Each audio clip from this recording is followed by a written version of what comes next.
মই মনিকাই আজি আপোনালোকলৈ আনাৰসৰ জুচ এটা লৈ আহিছোঁ। কেনেদৰে এই জুচটো মই ট্ৰাই কৰিলোঁ আপোনালোককো দেখাওঁ, আহকচোন চাওঁ।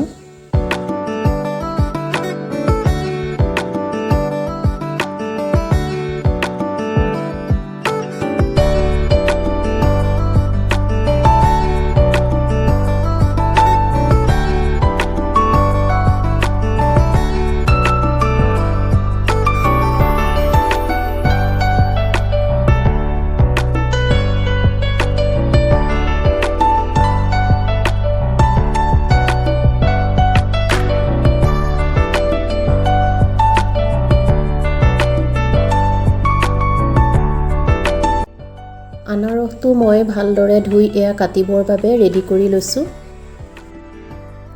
আনাৰসটো ডাঙৰ যিহেতুকে মই এফালহে পিচকৈ এয়া কাটি লৈছোঁ। ইয়াত আমাক ব্যৱহাৰ কৰিবৰ কাৰণে লাগিব 1 গিলাচ পানী, আধা কাপ চেনি, দুটামান পদিনাৰ পাত, কেঁচা জলকীয়া এটা, কেঁচা জলকীয়াটো অপচনেল হয়, আৰু লগতে এচামুচ ক'লা নিমখ। নিমখটো হজমৰ কাৰণে ব্যৱহাৰ কৰিম।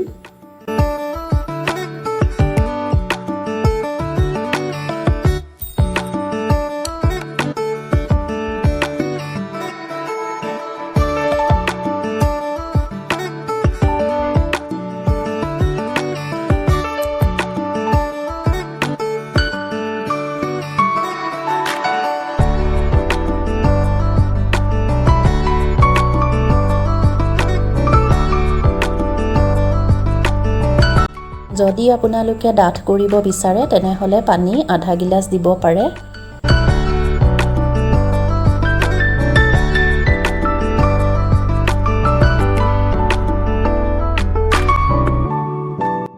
মিশ্ৰণখিনি পাতল হ'লে চেকি নল'লেও হৈ যায়।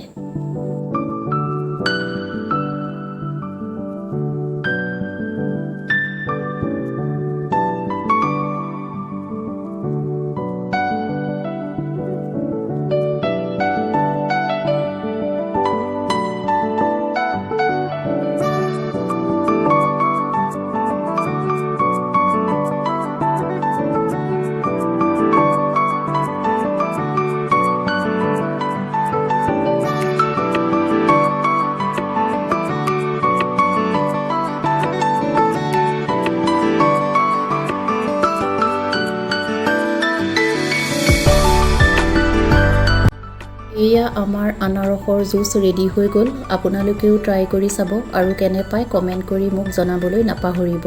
ধন্যবাদ।